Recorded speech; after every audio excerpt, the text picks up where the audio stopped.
African features and rhythms, low thorny forests, and the king of the beasts all establish where we are. Or does it? Things here aren't as they seem.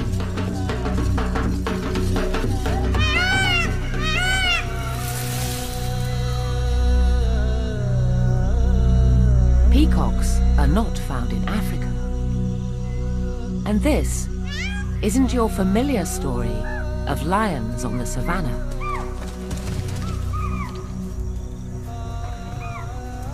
This is Leo persica, the Asiatic lion, and we're in the Gir forests of Gujarat in western India. In their remarkable journey back from the brink of extinction, the lions of Gir have reclaimed lost territories and even colonized new habitat. This is the story of the fall and rise of the last lions of India.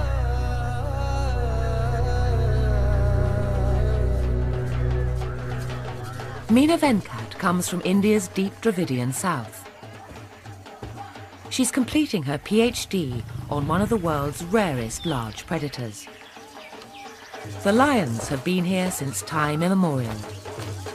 The Siddhis, as they're called, came later to the Gir, perhaps in the 18th century, with an East African princess who married the Nawab of Junagadh, the local Indian ruler. The Asiatic lion is quite different from its African cousin. Physically, they have a distinctive fold of skin down their bellies, and the males have smaller manes. But the real difference is in how they organise their social lives. Where in Africa prides are much larger and mixed, here in India, lions live in small female-run groups, mature males only joining briefly to mate.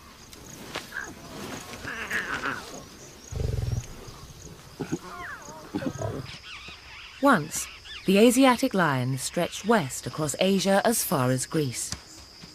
These were the lions that Androcles and Daniel faced, the lions of ancient Greece and the Bible. These are the same lions that the Romans set upon the Christians in the Colosseum, and these are the very last of that ancient race.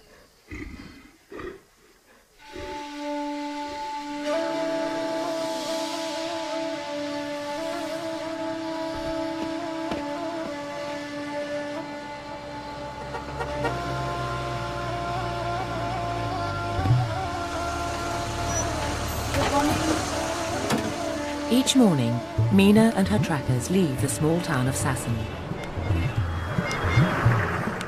They drive into the Gir forest.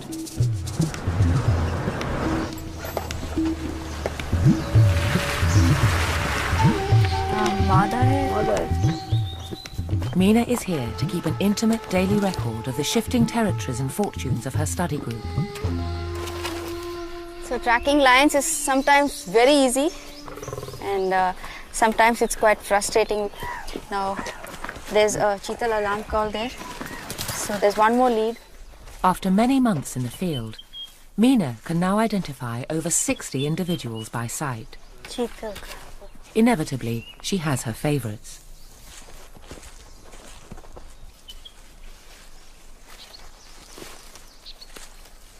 There's a lion there. He's one of the Kokra males that I track continuously, and he's resting here for the day.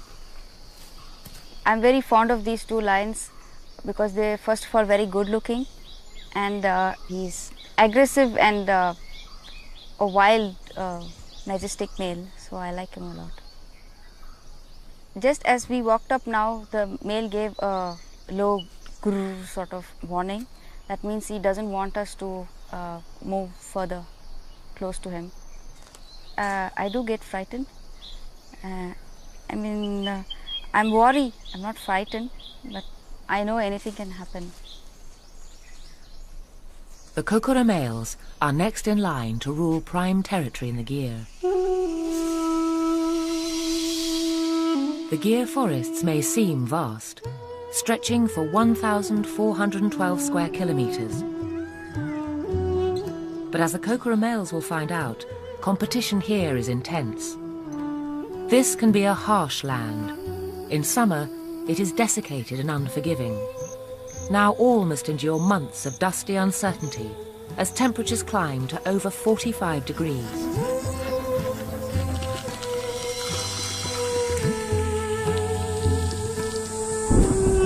It's also a place of transformations.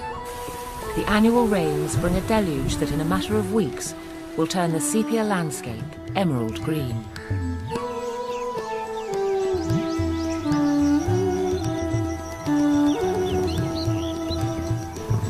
Between these extremes, the gyr plays a fickle host to one of the highest concentrations of carnivores in Asia.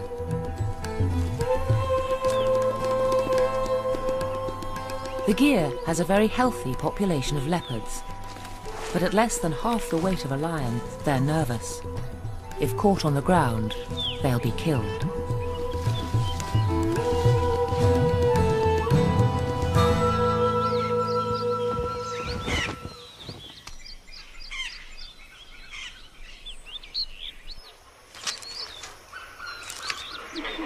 Over 300 species of birds and 36 species of reptiles have made the gyr their home.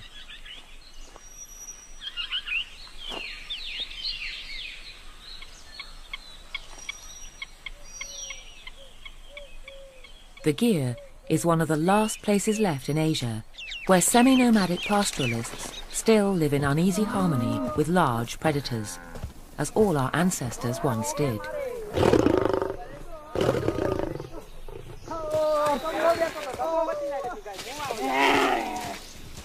The Maldari have been here for centuries, grazing their herds beneath the noses of their large feline neighbours, returning each night to the safety of thorny stockades called nesses.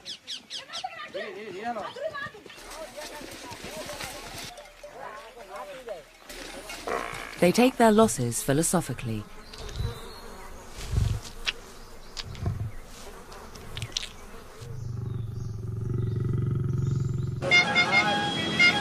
Modern India encircles this timeless world. But despite the growing human population of India's billion citizens, it's here that one of the most remarkable conservation success stories is taking place. If the Kokora males are to establish their dominance, this is the opposition they have to face and overcome.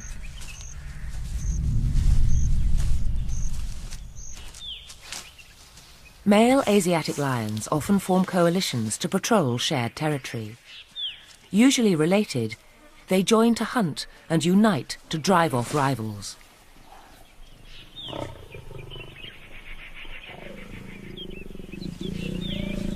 One of the Kokora males gingerly approaches the ruling residents. He's deep in their territory, and it's a blatant challenge to their authority.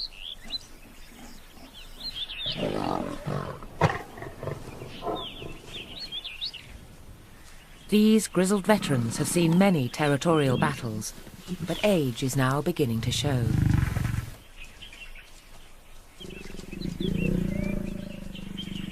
The lone Kokora male decides to retreat. 2 to 1. The odds are not in his favour today, but he's young and can afford to wait.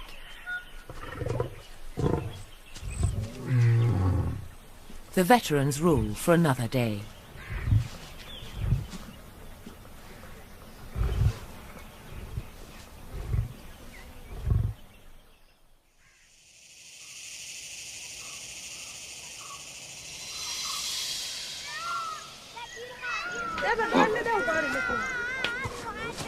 As well as the lions, the gyr is divided into other territories. The Maldaris have strictly defined grazing areas associated with each ness, the home stockade.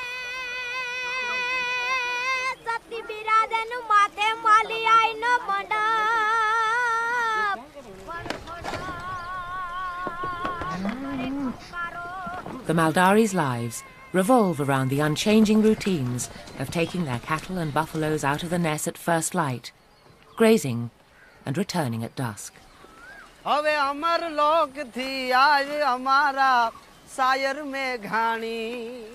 હવે અમર લોક થી આવી અમારા higher में घाणी कई मात Saraswati meet मांडीने ज्योति कोई दुलारो सत्यवास निर्भय निर्वेशनी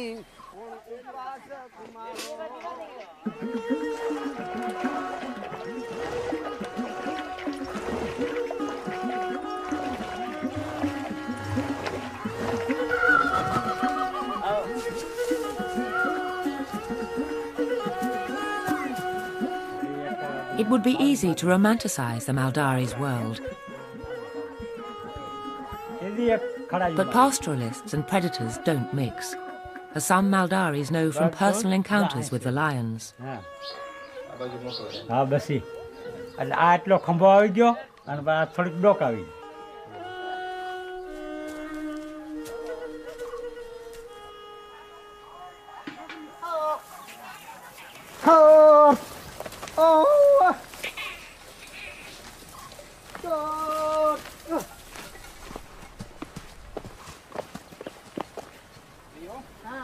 The Maldari's cattle and buffalo have always formed a significant part of the lion's diet.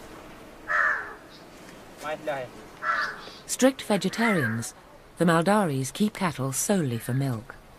If an animal is killed by the lions, it has no further value for them and is abandoned to the local carnivores.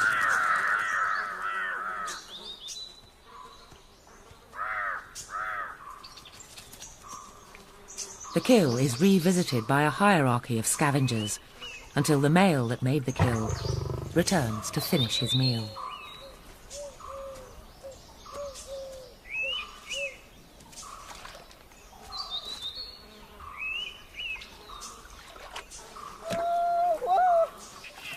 Late afternoon, and the herdsmen start to call in their cattle and buffaloes.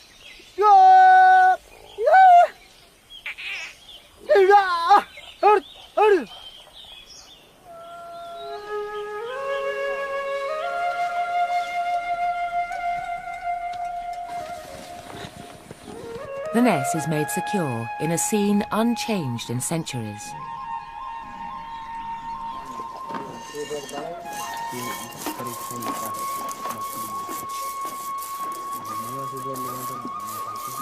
In the patriarchal world of the Ness, roles and responsibilities are clearly demarcated.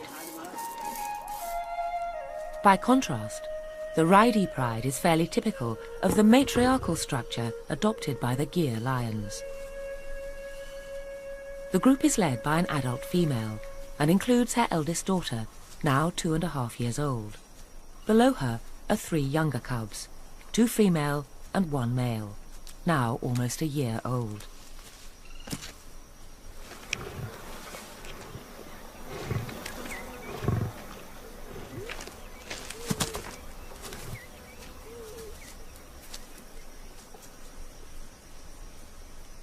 For now, the pride will depend on the lioness, supported by her eldest daughter, to make enough kills to sustain the whole family.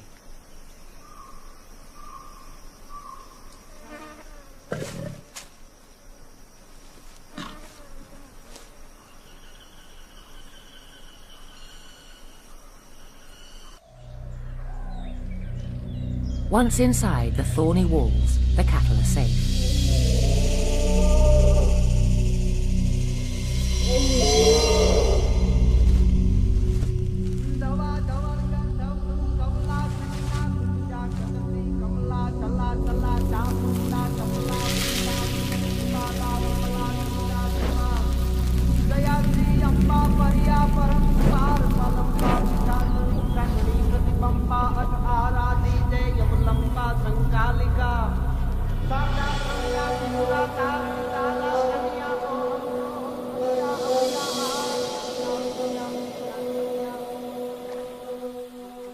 Lions don't often share kills with lionesses or even their own offspring. If the Ridey pride is going to eat, they'll need to kill afresh.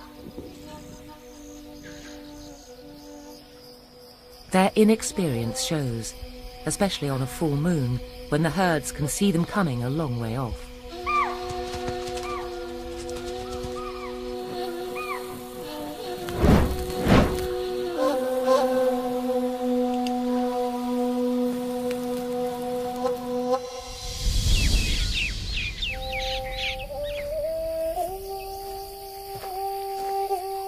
February, and the earth dries out.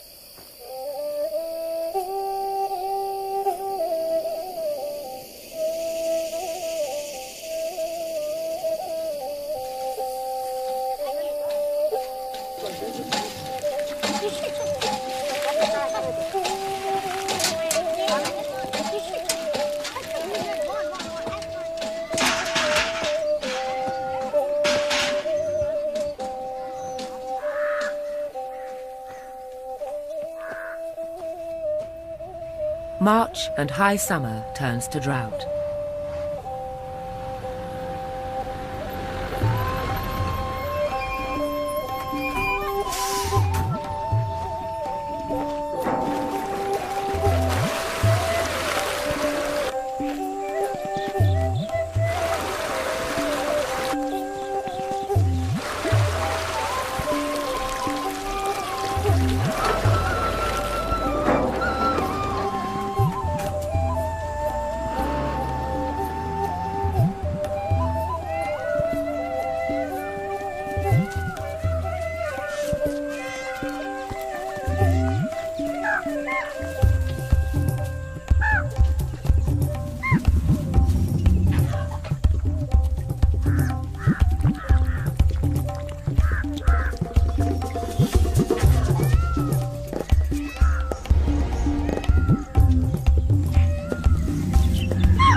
The king of the jungle drinks wherever it pleases, but the Maldari are forbidden to water their beasts at these troughs.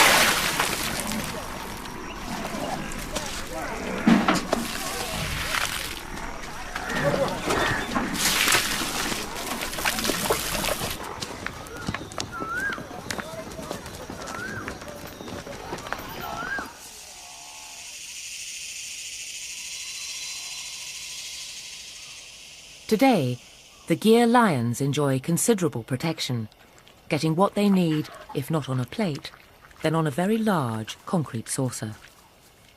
It's unusual to see males with cubs. Asiatic lions are not well known for their tolerance or paternal instincts.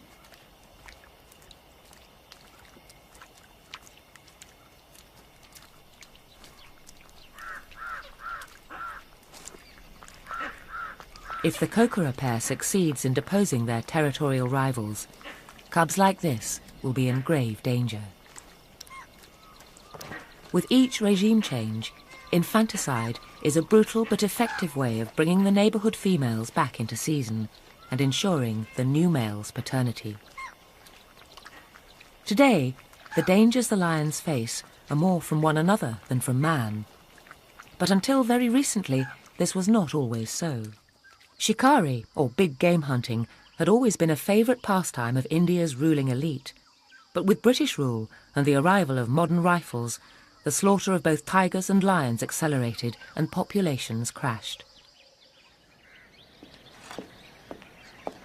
In 1900, the Nawab of Junagadh invited Lord Curzon, the British Viceroy, here to his hunting lodge in the Gir. But when it was discovered that there were less than 20 animals left, Nawab and Viceroy decided that the time had come to try and save the few remaining animals. India's last lions had come within a cat's whisper of oblivion. Once protected, the lions' population grew steadily.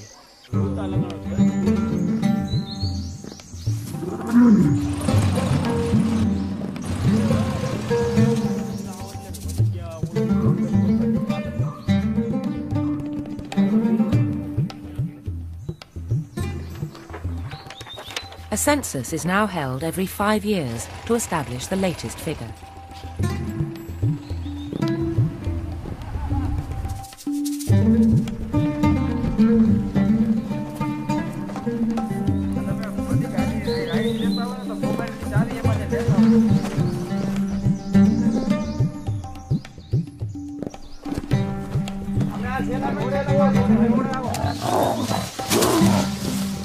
The Ridey Pride is found quarrelling in the undergrowth over a wild boar kill.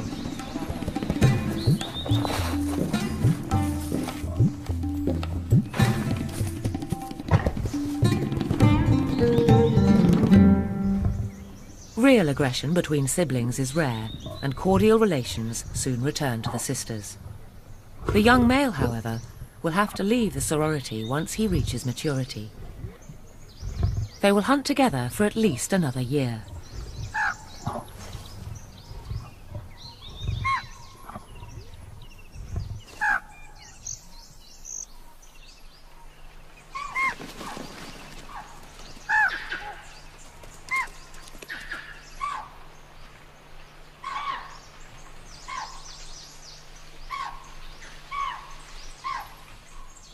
Right.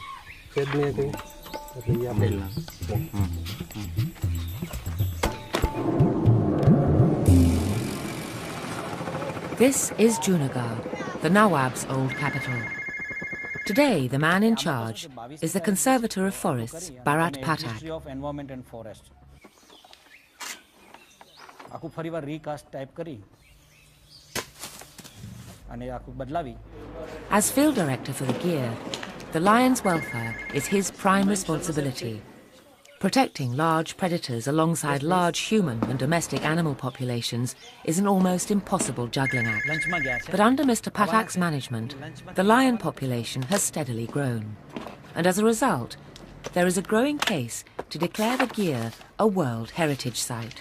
Our current estimate, this April 2005 estimate of lion population is somewhere between 350 to 370. So officially it is 359 plus or minus 10 animals. That is the population.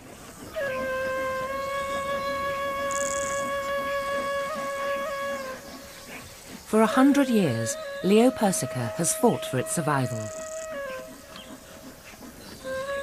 But today, it faces the new problem of not being too few, but of being too many.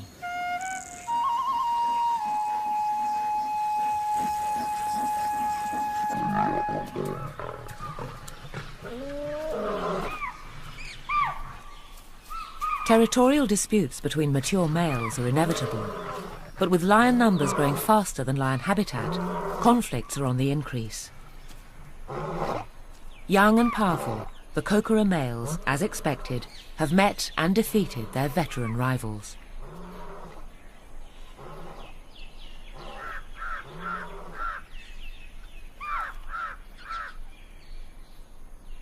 With a characteristic grimace, one of the Kokora males tastes the odour of a female in season, using a special scent organ in the roof of his mouth.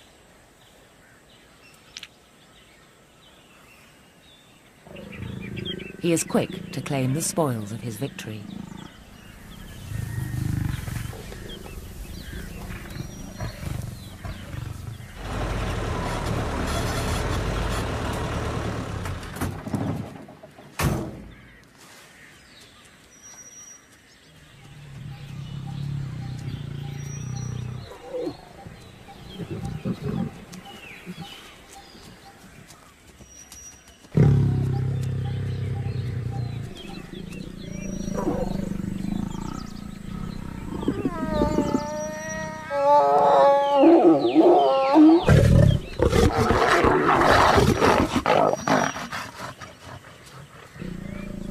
A week back it hit 46 degrees.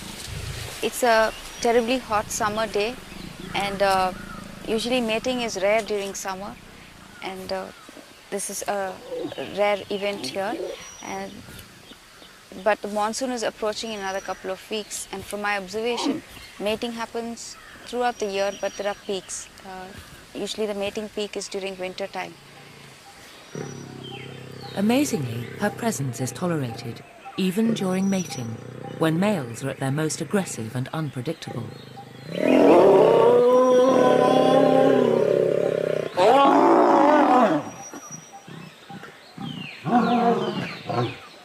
I've been very much part of the lion family. I don't know how much they've accepted me, but so far I have good reason to believe that they've accepted me. Females will stay in estrus for 4 or so days, during which time the male doesn't leave, mating up to every 20 minutes. They'll not eat, and it's only when the female makes it absolutely clear she's had enough does copulation end and the couple separate again.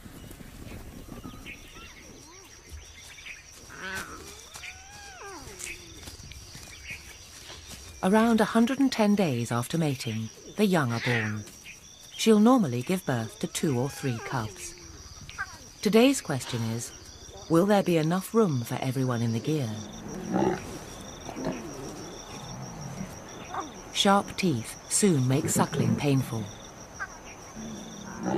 The lioness is keen to introduce her young family to meat. In this case, another local Jafrabadi buffalo. After a few days marinating in the tandoori-like temperatures of high summer, the putrefying meat is tender enough even for the cubs.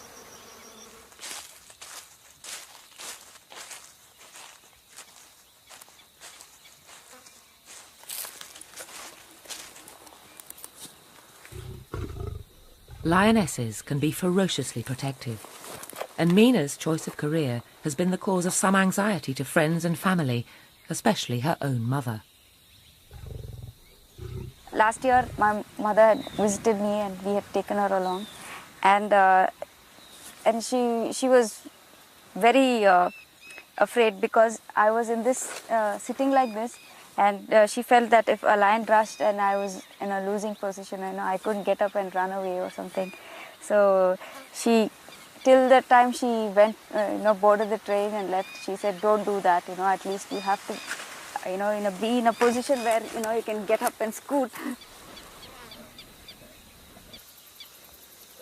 Okay, it's now around 5:45. So around 6:30, this animal would probably get up, have a drink of water, and then set out on a hunt.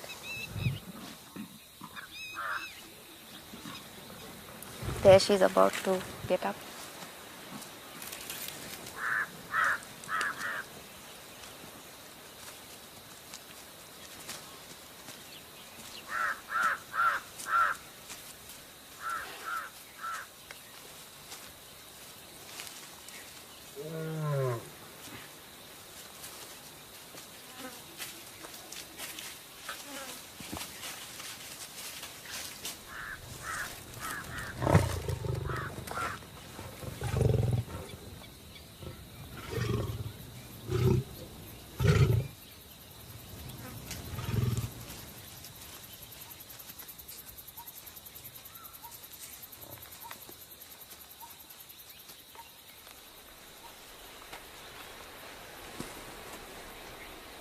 This is the first time Mina has observed the lion so closely by herself, without her usual team. And without my trackers today.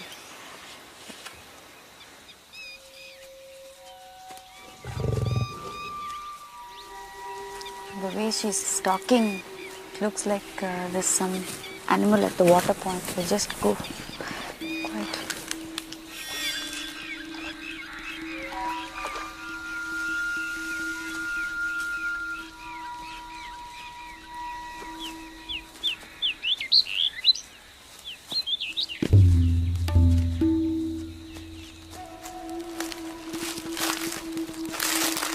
I think she's gone looking for a kill. I think we should let her be and hope that she makes a kill tonight.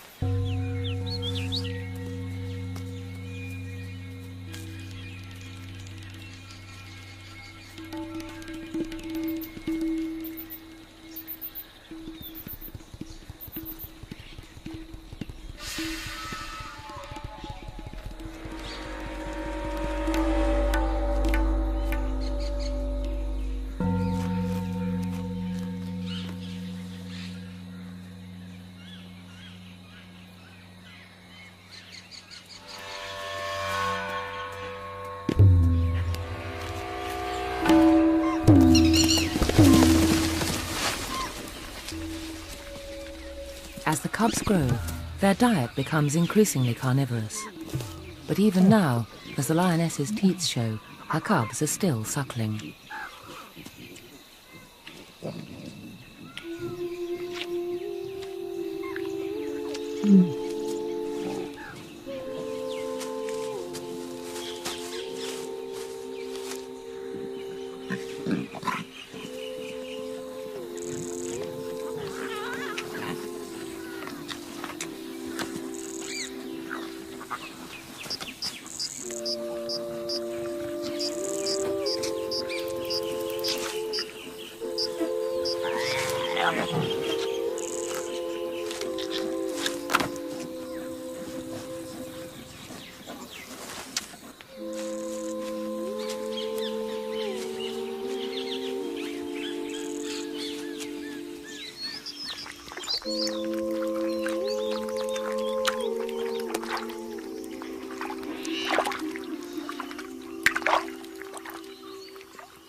Not all families here are as happy as this one.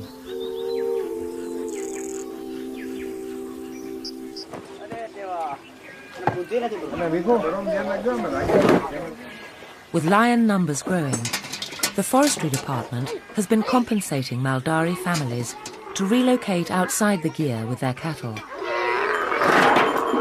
The plan is to reduce the pressure on grazing and to allow the numbers of deer and antelope, the lion's natural prey, to increase.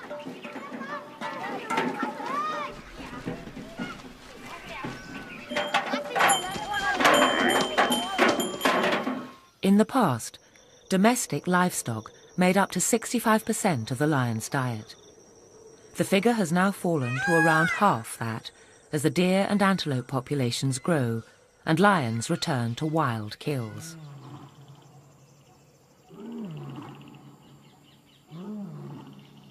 As the moon wanes, the advantage of surprise passes from prey to predator.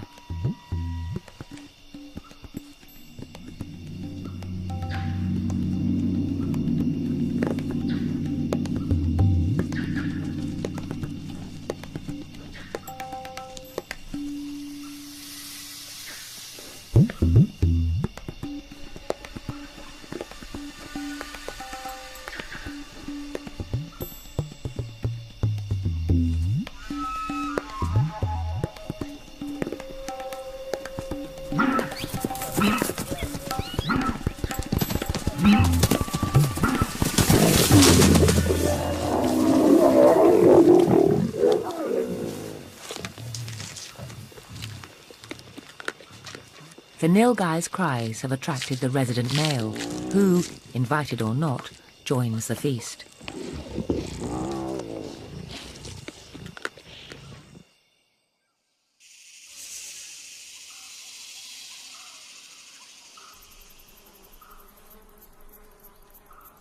After consuming a fully grown female nilgai, even the normally timid deer seem to know that the Raidi pride are too full to hunt today.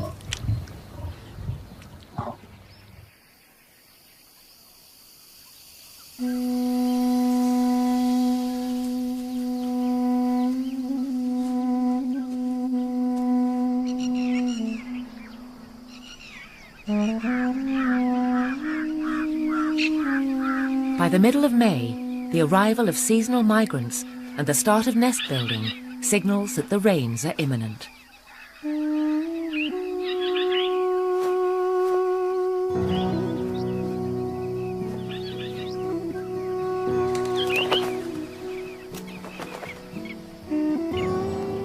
According to local folklore, if the lapwings lay their eggs low in the riverbed, the rains will fail. The higher the ground they choose, the better the monsoon.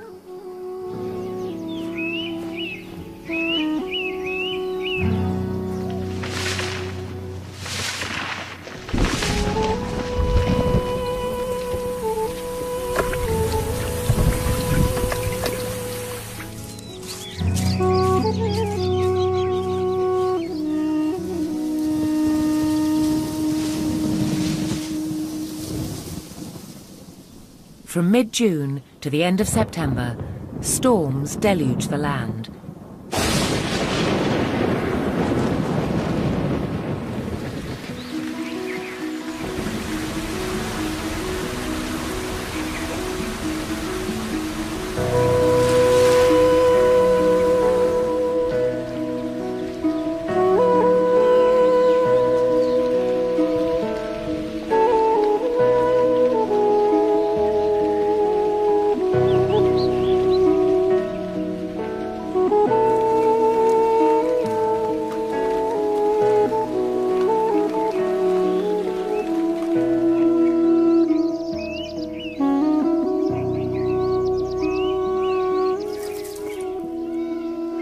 On the high ground, the lapwings have got it right.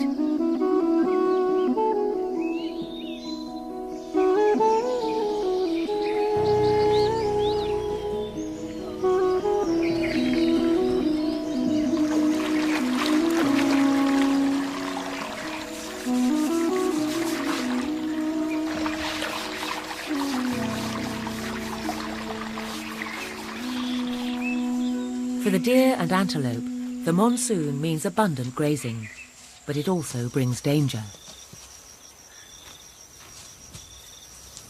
The tall, thick grasses mean a lion can disappear and get far closer to its prey.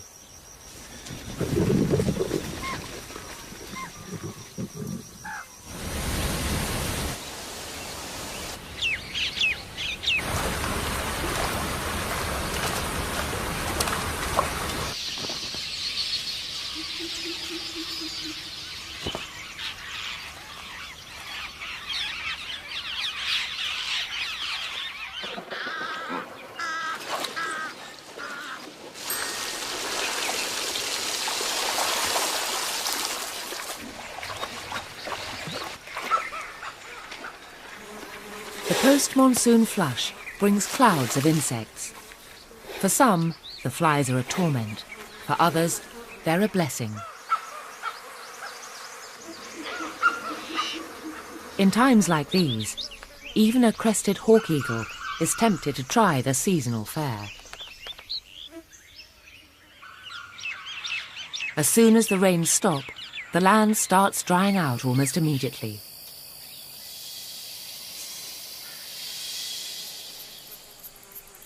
December comes, and it's harvest time for the Maldaris.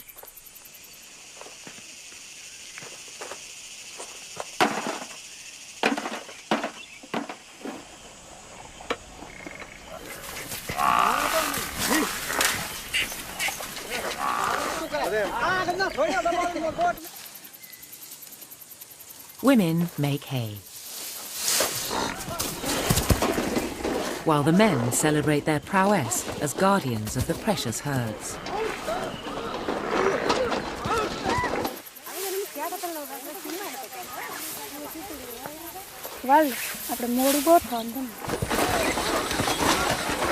A tin can filled with stones is thought to make a roar like a lion, galvanizing the herd's defensive instincts.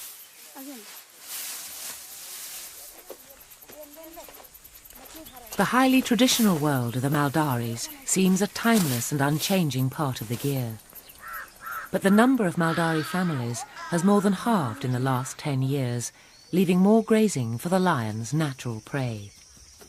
Even so, the gear is not big enough for everybody.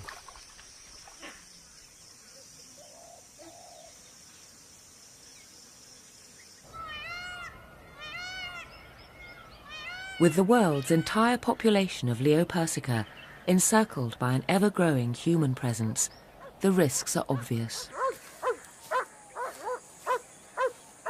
An outbreak of canine distemper, or rabies, is a potentially catastrophic possibility.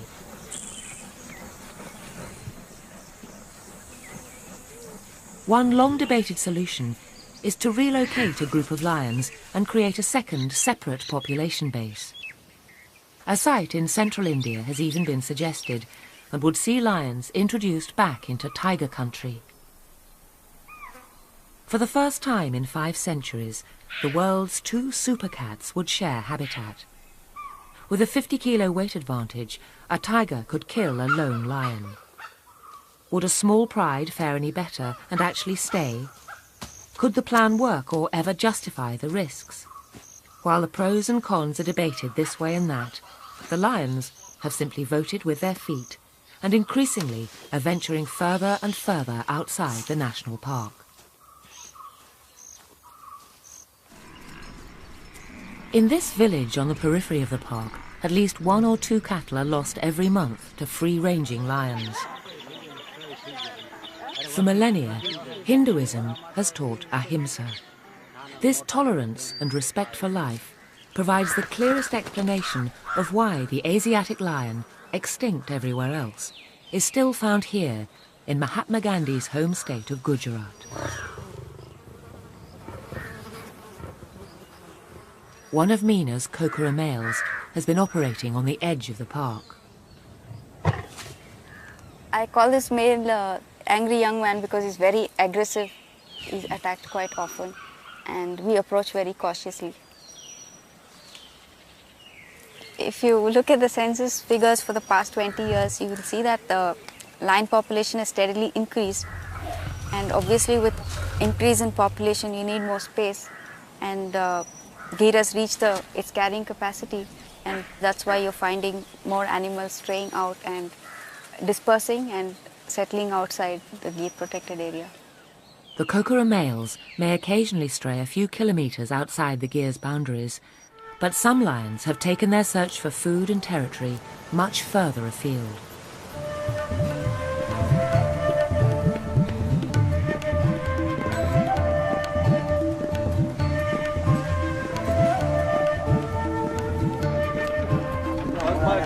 "35 kilometres south of the Gir, in a thin, thorny strip of acacia scrub, a small group of lions have created a home for themselves.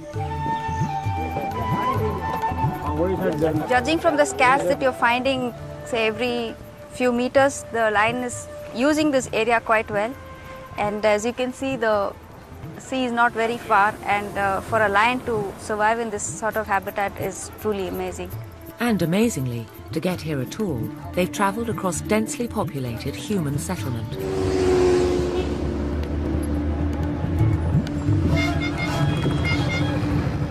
The lions have been living off these large herds of antelope that have also established themselves along the coastal belt.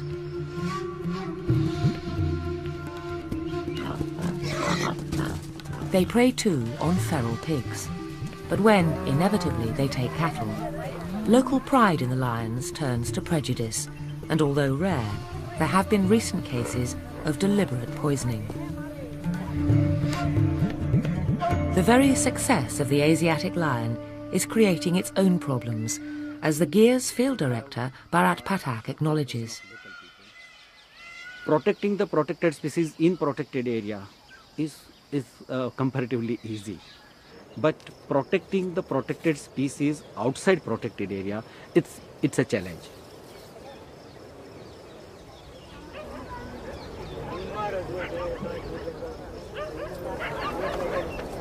She's dead, but the doctor, we are awaiting the doctor, veterinary doctor, to come and confirm what went wrong. There are no external injuries. There is some internal problem. There is so few Asiatic lions existing today, and each life is so precious. It's very sad to lose a female, a prime age female, and she looks so healthy. So it would be interesting to know what went wrong. The autopsy was inconclusive, but did reveal that the lioness was carrying unborn cubs. Meena goes in search of her mate, who cannot be far away.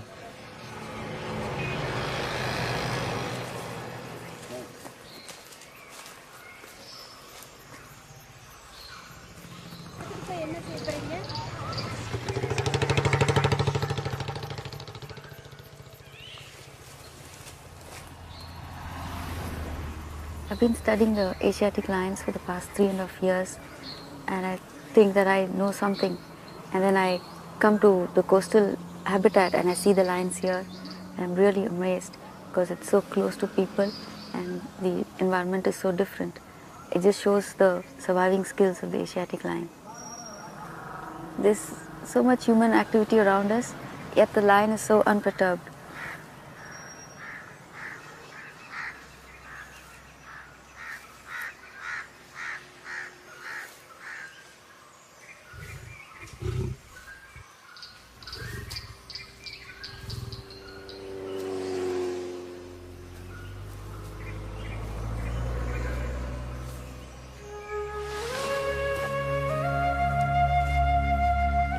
While so many other large predators are losing their battle for existence, the population of the Asiatic lion is growing, regaining lost ground and even carving out new territories in challenging new habitats.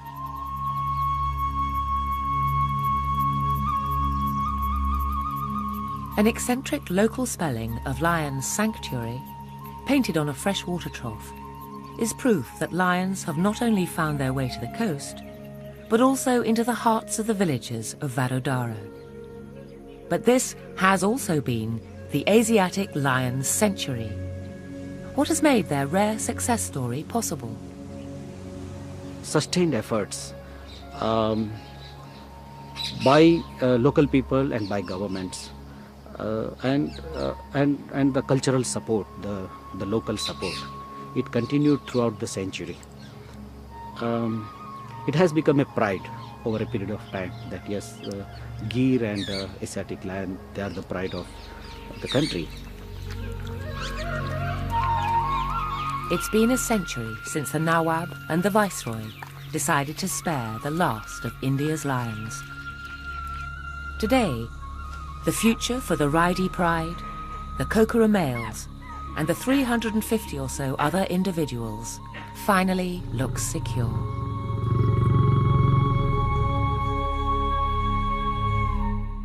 On the trail of Taka, Natural World is back same time next week following a family of wild otters in Devon. Up next on BBC Two, one of the most elusive of British mammals, the stoat, and following that, having to cope with the loss of a mother. Touching stories in My Heart Belongs to Dad.